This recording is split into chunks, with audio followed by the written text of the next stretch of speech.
How to remove stickers from iPhone keyboard. So let's start the video. First of all, open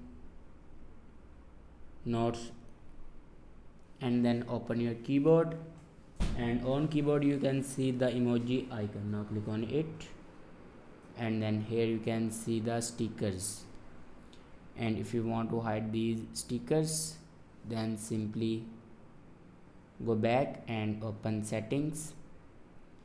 In settings, scroll down and click on general, and then click on keyboard. After clicking on keyboard, then scroll down in last, and here you can see the option stickers. Now here you can turn off your stickers. After turning this button off, then go back and open Notes, and then open your keyboard, and here you can see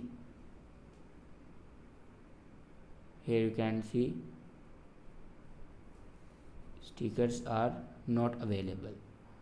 I hope this video is helpful for you. Thanks for watching.